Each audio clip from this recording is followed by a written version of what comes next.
Hello friend, જય સ્વામિનારાયણ। આજે આપણે બનાવીશું કારેલાના છાલની ફરસી પૂરી।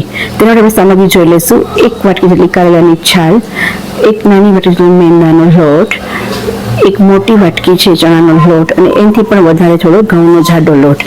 અને તેમાં મસાલો નાખવા માટે ગરમ મસાલો, સ્વાદ મુજબ મીઠું અને હળદર। જો મરચું પાવડર નાખો તો મરચું પાવડર પણ તમે નાખી શકો છો। અને મોણ અને તળવા માટે તેલ, લોટ બાંધવા માટે પાણી।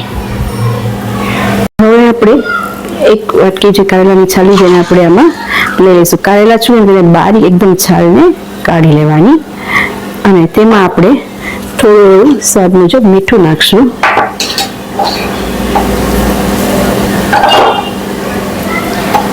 અને તેને 2 મિનિટ આપણે મીઠાને જરાક ચોળી લઈશું એટલે મીઠું અને કારેલાની છાલ છે એ જરાક મિક્સ થઈ જાય।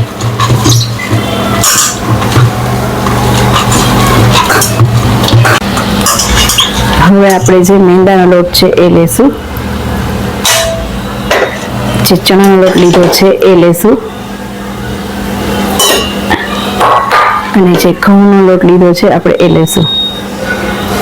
ત્રણેય લોટને આપણે મિક્સ કરી લેવાનું છે અને હવે તેમાં આપણે જે ગરમ મસાલો લીધો છે એ લેશું, જે હળદર લીધી છે આપણે એ લેશું અને નિમક પણ આપણે લઈ લઈશું સ્વાદ મુજબ અને મિક્સ કરી લેવાનું અને તેમાં આપણે તેલનું મોણ લેવાનું। તેલનું મોણ 3 થી 4 ચમચી જેટલું આપણે તેલનું મોણ લેવાનું છે।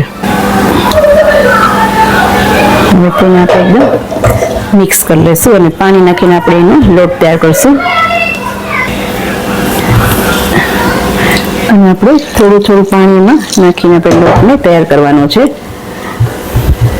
તીખી પૂરી ભાવે તો તમે મરચું પાવડર પણ એડ કરી શકો, લીલા મરચાં ક્રશ કરીને પણ તમે એડ કરી શકો છો આમાં। આવી રીતે આપણે લોટને રેડી કરી લેવાનો છે અને પછી 5 મિનિટ રહેવા દે અને પછી આપણે એને વણી લેવાની છે પૂરી। આવી રીતે મોટી પૂરી વણી અને તેમાંથી નાની પૂરીનો શેપ આપી દેવાનો। આવી રીતે નાની પૂરી આપણે કરી લેવાની અને બાજુમાં તેલ પણ ગરમ થવા મૂકી દેવાનું। આવી રીતે બધી પૂરી રેડી થઈ ગઈ છે, જેને ફૂગથી આપણે એને પાઈ લેવાનું છે કારણ કે તે ફૂલે નહીં એટલા માટે એને કડક પણ સરસ થઈ જાય।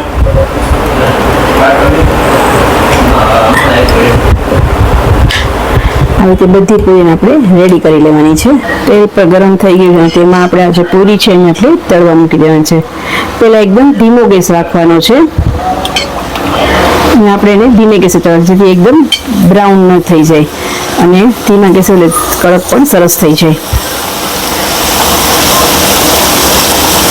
આવી રીતે આપણે તેને ફેરવી લેવાની છે।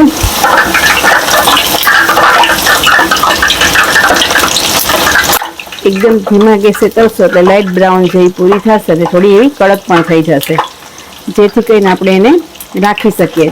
8 થી 10 દિવસ સુધી પૂરી બગડતી નથી। 8 થી 10 આપણી આ પૂરી છે તૈયાર થઈ। હવે આપણે એને કાઢી લઈશું।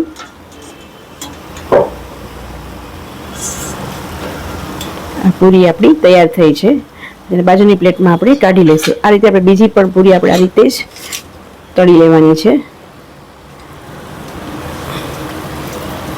એકદમ ધીમા ગેસે તળવાની છે પૂરીને એટલે જેથી કરીને એકદમ ફરસી થઈ શકે। બધી પૂરી આપણી રેડી થઈ ગઈ છે અને તેને આપણે જોશું તે પણ એકદમ કડક પણ થઈ ગઈ છે। હવે તેને આપણે સર્વિંગ પ્લેટમાં સર્વ કરશું।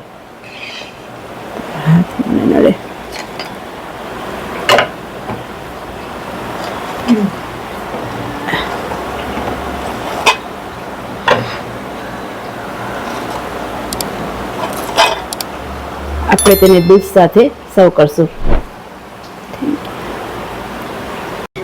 તૈયાર છે આપણી પૂરી।